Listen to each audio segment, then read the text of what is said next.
Bulletin का आगाज करेंगे। सबसे पहले बात करेंगे पाकिस्तान पीपल्स पार्टी का अपने होम ग्राउंड में पाश हो। कराची के बाग़ जनाह में कारकुनों का रश बढ़ने लगा। शहर के मुख्तलिफ इलाकों के अलावा सूबे और दीगर शहरों से भी कारकुनों की आमद का सिलसिला जारी है। ग्राउंड में स्टेज सज चुका है। सबको बिलावल भुट्टो जरदारी का इंतजार है। सिक्योरिटी के भी सख्त इंतजाम किए गए हैं। शुरका को चेकिंग के बाद ही अंदर दाखिल होने की इजाज़त दी जा रही है। मजीद जानते हैं अपने नुमाइंदे सलाहुद्दीन अली से। सलाहुद्दीन, बताइएगा।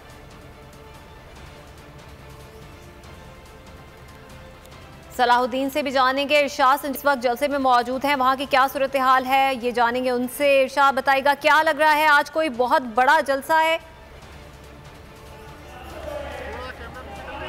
देखा, बिल्कुल पाकिस्तान पीपल्स पार्टी का इस बाग़ जनाह के वसी और अरीज़ इस मैदान में बड़ा जलसा हो रहा है। कैमरामैन दानिश शकील दिखा सकते हैं कि पीछे जो है इस वक्त जो स्टेज पर जो है इस वक्त खिताब कर रहे हैं वज़ीर सिंध मुराद अली शाह, वज़ीर बल्दियात सिंध नासिर हुसैन शाह और इसके अलावा पाकिस्तान पीपल्स पार्टी की जो सिंध हुकूमत की सिंध काबीने का वज़रा इस वक्त पहुँच चुके हैं और ये ख़वातीन का कंपार्टमेंट बहुत तेज़ी से भरा। पीछे से अब आधे घंटे पहले जो लोग जो है अंदरून सिंध से और यहाँ कराची से जो है आना शुरू है। बड़ी तेज़ी से अब जलसा गाह जो है वो तेज़ी से भरना शुरू हो गया है। पाकिस्तान पीपल्स पार्टी के चेयरमैन बिलावल भुट्टो जरदारी, सीनियर रहनुमा फरियाल तालपुर समेत दीगर अहम जो मरकजी जो रहनुमा सेनेटर शेर रहमान समेत सीसी के अरकान जो मेम्बरान हैं वो भी बिलावल भुट्टो जरदारी के साथ जो है कुछ देर के बाद यहाँ पर पहुँचेंगे और पाकिस्तान पीपल्स पार्टी के बिलावल भुट्टो जरदारी जो चेयरमैन है वो अहम खिताब करेंगे और ज़रा ये कहते हैं कि जो हाल ही में जो पेट्रोल की कीमतें बढ़ाई गई हैं, महंगाई के हवाले से बात करेंगे और ख़ास तौर पर जो है बेनज़ीर भुट्टो और शोहदा जो 18 अक्टूबर है उनके हवाले से बाकायदा उन्हें खराज अकीदत भी पेश करेंगे और यहाँ पर जलसेगाह की तैयारियाँ मुकम्मल कर ली गई हैं। पाकिस्तान पीपल्स पार्टी के चेयरमैन बिलावल भुट्टो जरदारी अब से कुछ देर के बाद सीसी अरकान के साथ यहाँ पर जलसेगाह में पहुँचेंगे और सिक्योरिटी के इंतहाई सख्त इंतजाम किए गए हैं। SSU के कमांडोज यहाँ पर तैनात हैं, रेंजर्स और ट्रैफिक पुलिस एहलकार समेत जो रजाकार हैं पाकिस्तान पीपल्स पार्टी के, Pakistan peoples party youth wing के रजाकार हैं, वो जो लोग आ रहे हैं उनको बाकायदा गाइड भी करें और अब जो है तैयारियाँ मुकम्मल हो चुकी हैं और पाकिस्तान पीपल्स पार्टी के चेयरमैन कुछ देर का पहुँचे। वज़ीर सिंध मुराद अली शाह ने यहाँ पर कुछ देर कबल जो है मीडिया से जो गुफ्तगू की है उनका कहना है कि अहम जलसा होगा और बीबी जो शहीद थी उन्हें शहीद कर दिया गया। साजिश के पीछे कौन था उन्होंने कहा उनको सबको पता है और हुकूमत पर उन्होंने शदीद तनकीद वज़ीर सिंध मुराद अली शाह ने कहा कि गंदम की कीमतें जो बढ़ी हैं और महंगाई हुई है उसकी जिम्मेदार जो इमरान खान की हुकूमत है, वफाकी हुकूमत है, उनकी पॉलिसी की उनकी नाकाम पॉलिसी के तहत मुल्क में इस वक्त तमाम परेशान है। तो यहाँ पर बाग़ जनाह में जलसा गाह जो है पावर से होने जा रहा है। पाकिस्तान पीपल्स पार्टी सियासी क़ुव्वत का भरपूर मुजाहरा करेगी। अब से थोड़ी देर बाद पाकिस्तान पीपल्स पार्टी के चेयरमैन बिलावल भुट्टो जरदारी यहाँ पर जलसेगाह में पहुँच जाएंगे। जी ठीक है इरशाद, हमारे साथ ही मौजूद रहिएगा। सलाहुद्दीन अली इस वक्त जलसागाह के बाहर मौजूद हैं, उनसे जानेंगे। सलाहुद्दीन, बताइएगा आज दिन भर क्या देखते रहे, सिक्योरिटी के कैसे इंतजाम रहे और ट्रैफिक प्लान क्या तरतीब किया गया था इस जलसे के बाद?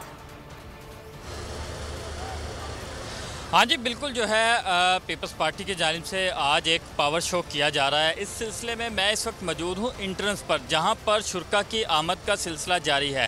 आपको मैं यहाँ पर ख़ुद दिखा सकता हूँ कि इस वक्त भी जो है वो शुरका की आमद का सिलसिला जारी है और बड़ी तादाद में जो है वो कारकुनान यहाँ पर आ रहे हैं और यहाँ पर तकरीबन 4 से 5 वॉक थ्रू गेट बनाए गए हैं जहाँ से मर्द और ख़वातीन को चेकिंग के बाद यहाँ से अंदर आने की इजाज़त दी जा रही है। और अगर सिक्योरिटी की बात करें तो यहाँ पर सिक्योरिटी के इंतजाम भी सख्त किए गए हैं। तकरीबन 4000 से ज़ायद पुलिस एहलकार तैनात किए गए हैं। और इस तरफ अगर हम आपको दूसरी तरफ दिखाएं तो वहाँ पर भी शुरका की एक बड़ी तादाद है जो मुख्तलिफ इजलास है, सिंध के मुख्तलिफ इजलास, सांगड़, गोटकी, शिकारपुर, मुख्तलिफ इजलास से कारकुनान जो है वो उनकी बड़ी तादाद जो है जलसा गाह की तरफ आ रही है और यहाँ पर जो है वो जलसे में शरीक हो रहे हैं। इनको बाकायदा वॉक थ्रू गेट से गुजारा जाता है, वहाँ पर उनकी चेकिंग होती है, उसके बाद इनको जलसा गाह के अंदर जाने की इजाज़त दी जाती है। यहाँ पर अगर मैं इंट्रेंस की बात करूँ तो इंट्रेंस पर तकरीबन 3 गेट बनाए गए हैं जो 2 मर्दों के लिए हैं, जहाँ से दो मर्दों के लिए जहाँ से मर्द शुरका वो जो जलसा गाह में शरीक होते हैं और एक ख़वातीन के लिए रखा गया है जहाँ से ख़वातीन कारकुनान जो है पीपल्स पार्टी की वो जलसा गाह में शरीक हो रही हैं। इस हवाले से जो है अब से कुछ देर बाद जलसा शुरू हो जाएगा। अभी स्टेज से अनाउंसमेंट हो रही है कि जैसे ही नमाज का वक्फ़ा होगा, नमाज के वक्फ़े के बाद बाकायदा जलसे का आगाज़ कर दिया जाएगा। लेकिन अभी भी कारकुनान की बड़ी तादाद जो है उसकी आमद का सिलसिला जारी है। अभी तक भी जो है जलसा गाह हम देख रहे हैं कि काफ़ी हद तक भर गया है, लेकिन अभी भी काफ़ी कुर्सियाँ खाली हैं। लेकिन जैसे जैसे वक्त गुजरता जा रहा है शुरा की जो है आमद है उसका सिलसिला भी बढ़ता जा रहा है और शुरा भी बड़ी तादाद में अभी तक आ रहे हैं, जिसके बाद जो है एक उम्मीद जाहिर की जा रही है कि जलसा जो है वो जलसागाह भर जाएगा। लेकिन जो इंतज़ामिया उसकी जानिब से तो दावा किया गया है कि जलसे के अंदर तकरीबन 50,000 से ज़ायद जो है वो कुर्सियां लगाई गई हैं। ताहाल जारी है, कुछ ही देर में बाकायदा तौर पर जलसे का आगाज़ कर दिया जाएगा। सलाहुद्दीन बाहर की सूरत हाल के हवाले से, जबकि इरशाद संजरानी अंदर की सूरत हाल के हवाले से आगाह कर रहे थे। आप दोनों नुमाइंदगान प्रिया। और पीटीआई की हुकूमत में महंगाई का नया रिकॉर्ड कायम हो चुका है। हुकूमत ने 3 साल में सिर्फ महंगाई की है। बिलावल भुट्टो आवाम को इस भयानक दौर से निजात दिलाएंगे। वज़ीर आला सिंध सैयद मुराद अली शाह ने कहा कि बिलावल भुट्टो जलसे में आवाम की तर्जुमानी करते हुए अपना लाहे अमल देंगे। जो इस वक्त मुल्क में हालात हैं, जो एक महंगाई का तूफान, अब तो ये कह के लोग थक गए, लोगों में हिस्सक ही नहीं रही कि उसकी बात करें। जिस तरीके से महंगाई से रोंदा गया है इस इमरान खान की पीटीआई की हुकूमत ने पिछले 3 साल में, इन सारी बातों से आगाही देने चेयरमैन साहब आएंगे। इस मुल्क में अवाम की हुक्मरानी होगी, किसी और के कहने पे नहीं चलेंगे। भुट्टो खानदान का, चाहे वो शहीद जुल्फ़िकार अली भुट्टो हो, चाहे शहीद मोहतरमा बेनज़ीर भुट्टो हो, सदर आसिफ अली ज़रदारी साहब हो या बिलावल भुट्टो ज़रदारी साहब हो, अगर गरीबों के साथ किसी लीडर का दिल धड़कता है तो ये लोग हैं। इंशाअल्लाह ताला आज आप देखेंगे कि पाकिस्तान की तारीख का ये सबसे बड़ा जलसा होगा। चेयरमैन बिलावल भुट्टो ज़रदारी साहब इस जलसे से खिताब करेंगे। सानिया कारसाज को 14 साल बीत गए। कराची की शाहराह फैसल पर पेश आने वाले अलमनाक वाक़े को आज तक भुलाया नहीं जा सका। साबिक वज़ीर आज़म बेनज़ीर भुट्टो की वतन वापसी पर उनके इस्तकबाली जुलूस में धमाकों से 177 अफराद जाँ बहक और दर्जनों जख्मी हुए, लेकिन इस अंधोनाक सानहे के पस पर्दा जिम्मेदारों का तयन अभी तक ना हो सका। वज़ीर दाखिला शेख रशीद अहमद का कहना है कि इदारों का नाम लेना मरियम नवाज की कम अक्ली है। फौज को धोबी घाट चौक चौराहों में डिस्कस नहीं करते, डिस्कस करेंगे तो सियासत में भी आपके साथ धोबी घाट वाला सलूक होगा। मीडिया से गुफ्तगू में शेख रशीद ने कहा कि इमरान खान की खुशकिस्मती है कि उन्हें नालायक और मामला फहमी से आरी ऑपोजिशन मिली। मरियम नवाज की तकरीर से इमरान खान का नाम निकाल दें तो और क्या था। कोई खुशफहमी में ना रहे, इमरान खान कहीं नहीं जा रहे, अपनी मुद्दत पूरी करेंगे। उन्होंने एतराफ़ किया कि मुल्क में महंगाई है, हुकूमत की पूरी कोशिश है कि पेट्रोलियम मसनूआत पर आवाम को रिलीफ दे। सियासी तौर पर कल मरियम नवाज शरीफ जो है वो उसकी तकरीर से इमरान खान का नाम निकाल दिया जाए तो उसमें क्या था।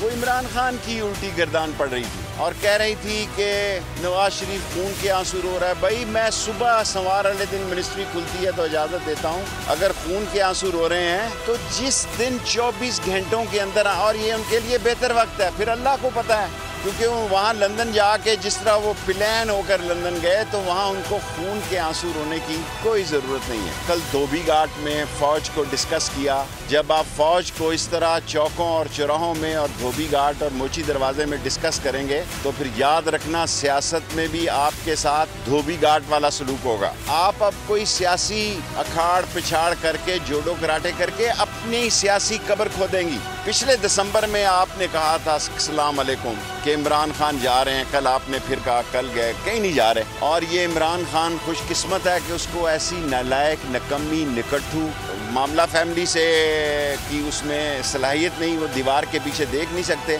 आज महंगाई है, पूरी कोशिश करेंगे, अल्लाह को मंजूर हुआ कि इस पर काबू पाया जाए। हुकूमत पाकिस्तान का अवाम पर भारी टैक्स लगाने से इनकार। IMF से कर्ज की अगली किस्त के लिए मज़ाक़ी टैक्स के हदफ और पावर सेक्टर के माली इस्तेहकाम के रोड मैप पर मुत्तफिक नहीं हो सके। अवाम पर मजीद टैक्सों का बोझ लादने से इनकार। पाकिस्तान और IMF के दरमियान मुज़ाकरात बेनतीजा खत्म।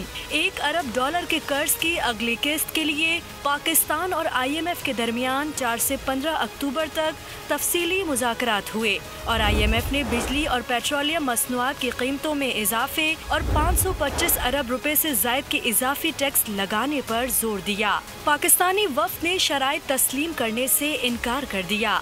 वज़ीर ख़जाना शौकत तरीन ने IMF की मैनेजिंग डायरेक्टर से भी मुलाकात की, लेकिन कोई नतीजा नहीं निकल सका। ताहम फरीक़ैन ने मुज़ाकरात जारी रखने का अज़्म जाहिर किया है। सदर मुस्लिम लीग नून शहबाज शरीफ ने IMF से मुज़ाकरात की नाकामी के बाद अशियाए ज़रूरिया की कीमतों में इजाफा वापस लेने का मुतालबा कर दिया। कहते हैं 3 साल IMF की ईंधन ताबेदारी की गई है और आवाम को महंगाई से लहूलुहान कर दिया गया मगर नतीजा कुछ ना निकला। बिजली, गैस, पेट्रोल, आटा और चीनी की कीमत में इजाफे के बाद भी IMF से मुज़ाकरात क्यों हुए, कौम को बताया जाए। IMF से मुज़ाकरात नाकाम हो गए, अशिया की कीमतों में इजाफा वापस लिया जाए। शहबाज शरीफ ने हुकूमत से बड़ा मुतालबा कर दिया। शहबाज शरीफ बोले तमाम शराइत पहले मान ली, अब मुज़ाकरात भी नाकाम हो गए। ये है हुकूमत की हिकमत अमली। 3 साल IMF की अंधी ताबेदारी की गई, आवाम को महंगाई से लहूलुहान कर दिया मगर नतीजा सिफर। उन्होंने कहा कि वजीर खजाना को सेनेटर बनवाने में इमरान नियाजी ने जितनी दिलचस्पी ली, शौकत तरीन ने भी उतनी ही दिलचस्पी से मुज़ाकरात किए। हुकूमत ने आवाम को धोखा दिया और IMF को भी चक्कर दिया। उन्होंने सवाल किया, बिजली, गैस, पेट्रोल, आटा और चीनी की कीमत में इजाफे के बाद भी IMF से मुज़ाकरात क्यों हुए, कौम को बताया जाए। मुस्लिम लीग नून ने 2015 में IMF प्रोग्राम मुकम्मल किया था। इस पर इमरान नियाजी तनकीद किया करते थे। इमरान नियाजी IMF नहीं जाऊंगा, खुदकुशी कर लूंगा के नारे लगाते थे। इमरान खान कहा करते थे जब कीमतें बढ़े तो समझ लेना कि वज़ीर आज़म चोर है। आज हर चीज की कीमतें तारीख की बुलंद तरीन सतह पर है। बताएं कौन चोर है। इमरान खान ने सिर्फ एक वादा पूरा किया। इमरान खान ने कहा था कि इनको रुलाऊंगा, पूरी कौम को रुला दिया। फैसलाबाद जलसे में मरियम नवाज की हुकूमत के खिलाफ घनगरज, कहा हुकूमत के वज़रा आवाम के निवाले तक गिनते हैं लेकिन अपनी लूट मार का हिसाब देने को तैयार नहीं।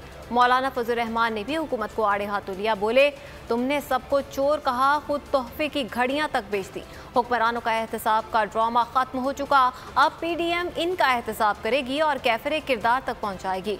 इदारों के दुश्मन नहीं, इदारों को मुस्तहकम और ताकतवर देखना चाहते हैं। एक शख्स था जिसका नाम था इमरान खान, वो कहा करता था जब आटा महंगा हो जाए तो समझ लो वजीर आजम चोर है। तो फैसलाबाद वालों बताओ चोर कौन हुआ? पेट्रोल 138 रुपए लीटर है तो चोर कौन है? जब अपना हिसाब किताब देने की बारी आई तो नैब का पूरा कानून ही बदल दिया। कौम को सुनने को मिला कि इसमें इमरान खान का नाम नहीं है। कभी सुना है कि चोरों का जो सरदार है वो ईमानदार है? तुम कब तक इस बात पर सियासत करते रहोगे कि फलाना चोर है और फलाना चोर है? तुमने तमाम सियासतदानों को चोर कहा, तुमने मुंह की खाई, बाकियों को चोर मत कहो। अपने दामन और गिरेबान पे नजर डालो, तुमने तो तोहफे की घड़ियां भी बेच दिया है। ऐसा बेवकूफ और अहमक मैंने कभी नहीं देखा कि आलमी सतह पर उनको किसी ने घड़ी, कीमती घड़ी तोहफे में दी और किसी ने कहा ये इतनी करोड़ की है तो आए दुबई में जरा 1 करोड़ मुनाफे से बेच दें। शर्म नहीं आती इन लोगों को। मरियम नवाज अंडरटेकर से मुतासिर हैं या सियासत में किसी पॉल बेयर की एंट्री हो चुकी है? स्टील का गिलास WWE की याद दिलाने लगा। अहम रेसलर की कामयाबी का एक राज ये गिलास ही था। सब्सक्राइब करें और बेल दबाएं ताकि कोई खबर रह न जाए।